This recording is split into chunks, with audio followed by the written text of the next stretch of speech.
Hello, I'm Michael Burke. Andrew Burke. And welcome to another edition of Fantasy Football. This is week 5. Before we head to the scores, we have teams that are still on winning streaks, and we actually have teams that actually picked up their first wins to start. This week, the garbage fought back finally. As the bottom tier teams struck back with a vengeance, I would say. Yeah, and now they put themselves within the mix going forward. So give credit to Maximus and the Hot Rods this week for picking up their first wins of the season. Ah, yes. It finally happened. Welcome to the Win Club, Maximus. And we'll get into your game more specifically later, but for now, let's dive in.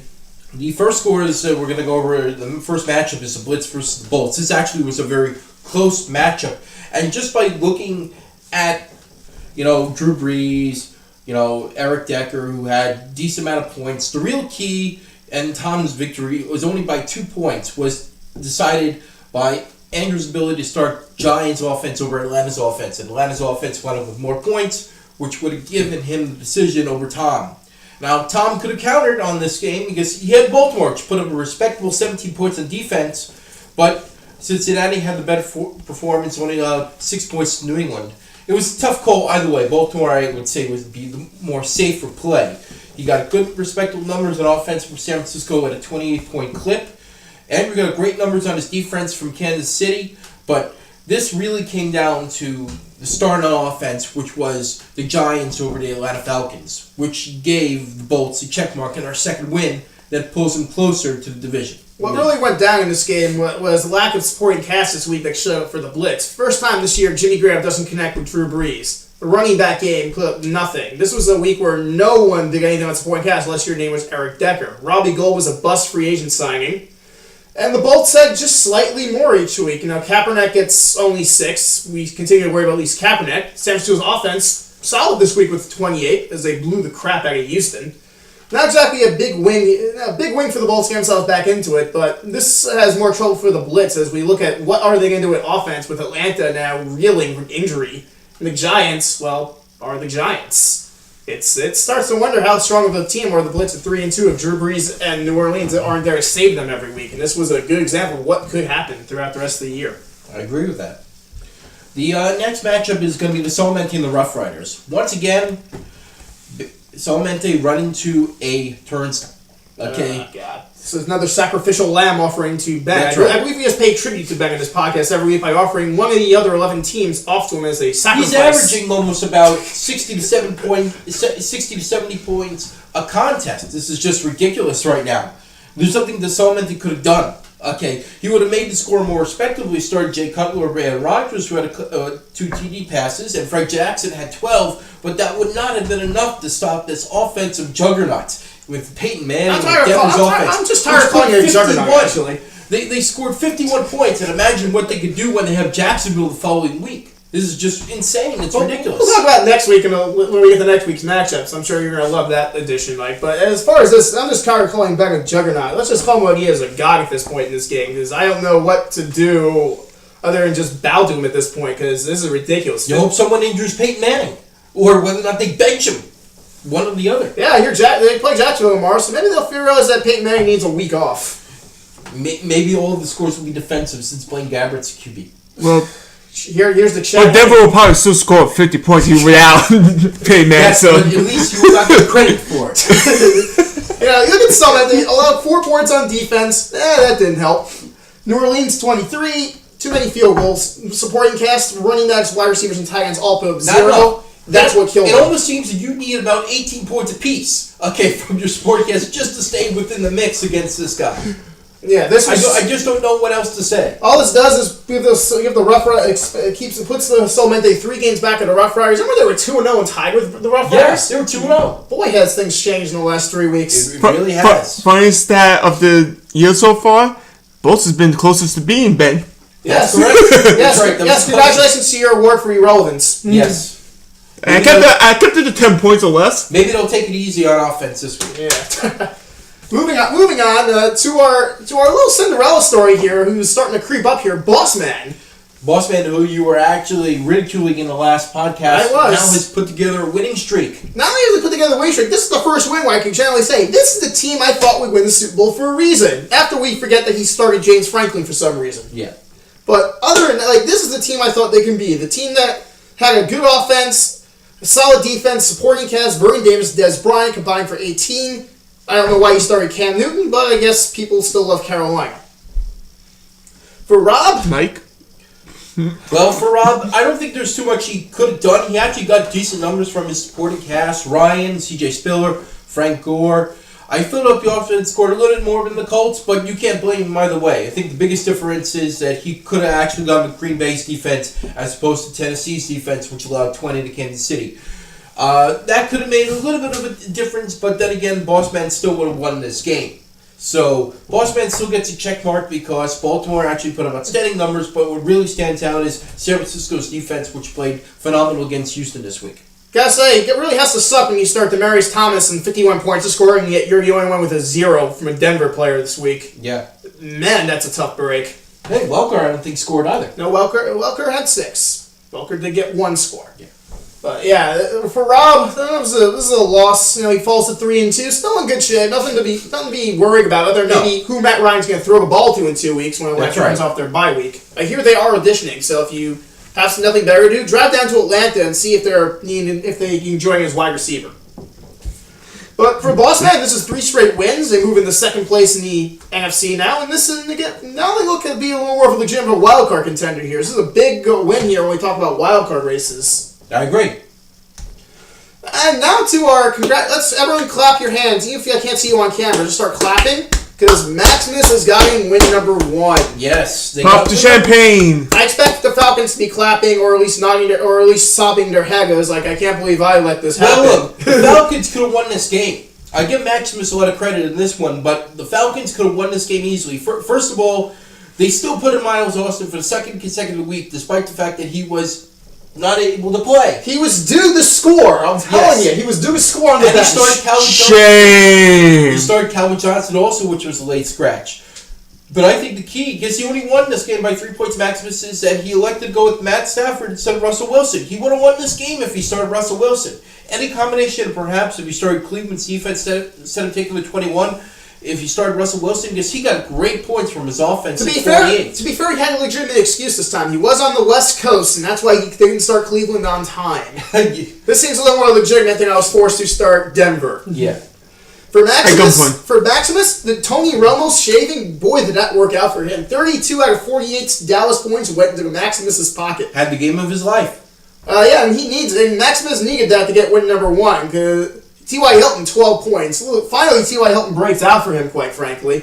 Sebastian Cat, the Drunken Lush, even contributed 9 points. Yes. Philly didn't bomb on defense, only allowing 21. And Seattle, solid 26. This was a win Maximus needed to have, quite frankly, to keep the season alive. For the Falcons, are we already getting ready to slot this team as most disappointing when we get to the mid-season report? Getting that vibe. Maybe. Like, this is 2 straight losses now. While this one was a better game, the management has not been smart of late. These are just boneheaded mistakes that are being made. And it's taking straight loss to XFC as well. That's right. Ugh, can't keep going those freebies. Well, moving on, here's the surprise of the year, I must say.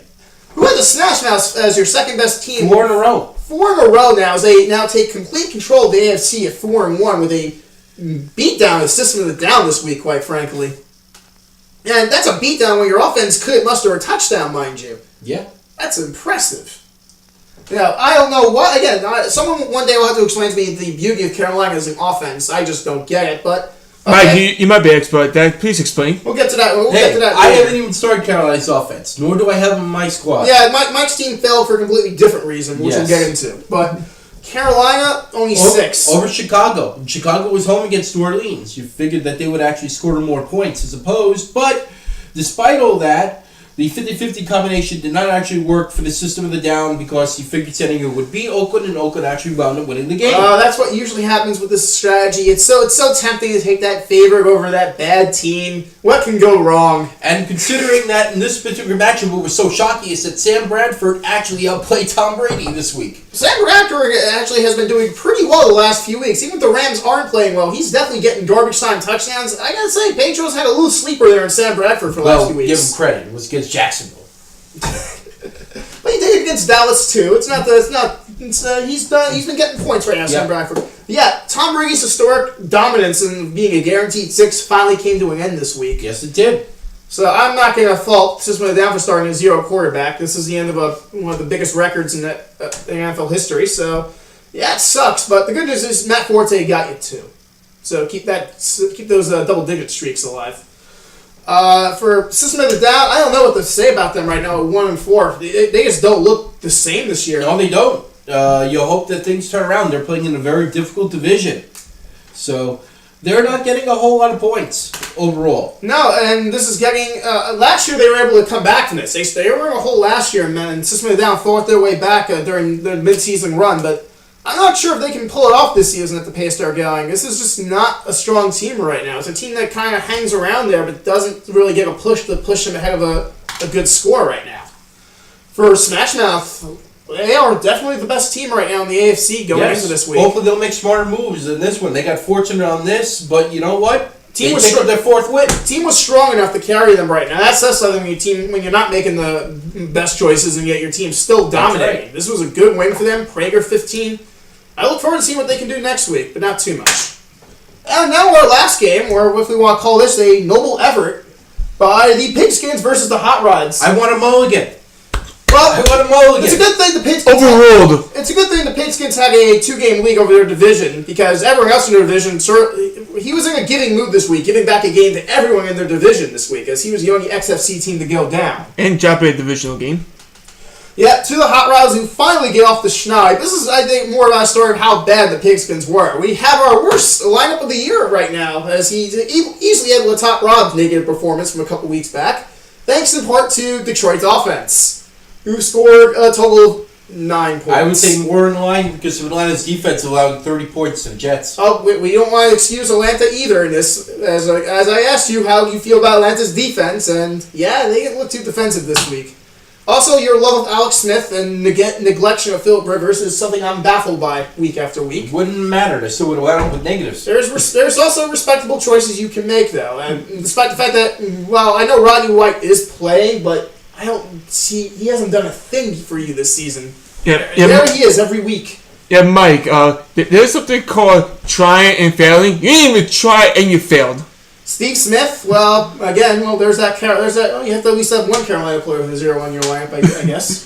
For the Hot Rods, this was a good week for them. Welcome, this is strong. 14 points from Luck. He even connected on a 2-point conversion with Reggie Wing, and double points are great for 2-point conversions. Ray Rice had a very good day. 12 points for him. Snelling gave him 6, Ray Rice 12, Josh Gordon 6. Despite the fact that his defense gave up 26 points, he still managed to score 40. Yeah, -4 isn't too bad compared to a -21 when we compare the offense and defense combo. It's good. The Hot Rods have been playing consistently good most of the year, minus last week's drop-off. It was good to see them really battle back and earn a win here. Maybe they can start something here. Yep, they certainly did bounce back. And now we take our look at the Morant displays of intelligence for the week. At number 5, Smash Mouth. Again, Carolina offense that is only scoring 6 is not a good thing in this league. Well, you had 1 this week, so, well, we've already had offenses win with 0. Why not 1 with 6? That doesn't seem to be too much of a challenge this year. But you're going to get the number 5 spot for that, Stung. You got to go with Chicago at home over Carolina at home. I'm sorry. At number 4, the Blitz for Atlanta's offense. Leaving them on the bench, that's the 7 points they would have needed to win this game. But instead, they live by the Giants, and like most Giants fans this year, they are dying by the Giants. At number 3, the Falcons, for being a repeat offender. We talked about this last podcast. Unfortunately, I guess he didn't watch this in time. Well, you have to blame our uploader for that. But we talked about the idea of starting players who have injury, who are hurt. Not only did he start one player who was hurt this week, he doubled down on this philosophy. Because if it didn't work the first time, if I use more players who are hurt, that will convert to more points. Loses by 3 because he decided no wide receivers are not worth it in this game. Number 2, System of the Down. Welcome back. Well, we haven't seen the 50-50 strategy used in a long time. Now we kind of remember why we don't see it used for a long time. It's not that the reward is great, but the risk is ridiculously high. And here they failed. San Diego loses, then System of the Down loses. But thankfully, they will give up their title of Morant Displays of Intelligence to the Pigskins for the worst week of the current NFL season. I have to say that really is one of my worst weeks ever. I want a mulligan on that. Unfortunately, I'm going to be playing Ben this week, so I don't know how bad it's going to be. I could finish in positives, but that is not saying much. I can't give you a mulligan. I can't give you a loss, though. Losses are acceptable. We can't give you losses for this. Yeah, you do know in this league, mulligans counts as losses. Yeah. So, you will be granted one, just as a I won't go too much on bore you into the details. We already kind of embarrassed Mike enough with this score, but Ben Jarvis Green-Ellis was the only person on his supporting cast who mustered a touchdown. Yes. So that sums up how bad his game was this week. Congratulations, Mike. You are the reigning champ of the Morocco Displays of Intelligence. Keep on trucking. And we turn our way now to Week 6 matchups. Our game of the week this week is an AFC battleground fest here between Smash Mouth and Blitz. Smash Mouth here with the win could go 5-1 and contain tiebreakers of both the Blitz and the Killer Toads with a win. It's a big divisional matchup. This could be the game that separates the Smash Mouth from the division. And they have a good shot at doing it, quite frankly, with the Blitz hammering at offense going into this week. Our next game is the blowout of the week. Not because of the team's win record losses, simply because of the historic proportions of problems that the Pidskins will face as Denver meets Jacksonville. Which is a good way to summarize this game, as Mike can play the role of Jacksonville, and Ben can play the role of Denver, and we'll see if they can cover a 27.5 point spread. Denver's backups could beat Jacksonville. I know. Your JV squad could beat Jacksonville. Back heads up, if the Denver backup quarterback is available, we will let you start him at wide receiver if you want, just for the hell of it, because that second wide receiver spot doesn't score for you anyway, so we figure why not. Yeah. Next up is Maximus versus Solamente. Solamente has the biggest slump right now going on in this league. And while Maximus is riding a really big high right now in win number 1, good chance for him to get a second win against a team that's been reeling the last 3 weeks. After that, we got Killer Toads versus Bolts. We got a little bit of a wild card battle there as the Bolts try to make their way back to 500, or will they get zombified by the bottom tier of the division, joining them at potentially 2-4. Rob can use a win here, getting 4-2 and keeping pace with Smash Mouth. And here's a nice one here. We got Hot Rods versus Bossman. Bossman going for 4 wins in a row. Get themselves another meaty opponent here in the Hot Rods, but the Hot Rods have always been better than their record, and Bossman has always been lower than their records. So maybe it could be an upset pick here going with the Hot Rods. And lastly, we go to 2 of our most struggling teams. Which team could get off the snide? Falcons versus System of the Down. And I don't think Ariel's won in the past month, and Eugene, well, come on, man, you're my Super Bowl runner-up. Start winning games. You can't keep holding on to the cellar in the AFC forever. But hopefully we'll see what gets the win this week. But that wraps it up for Week 6. For Week 5 at least. We'll see y'all in Week 6. I'm Michael Burke. I'm Andrew Berg. Good luck to you.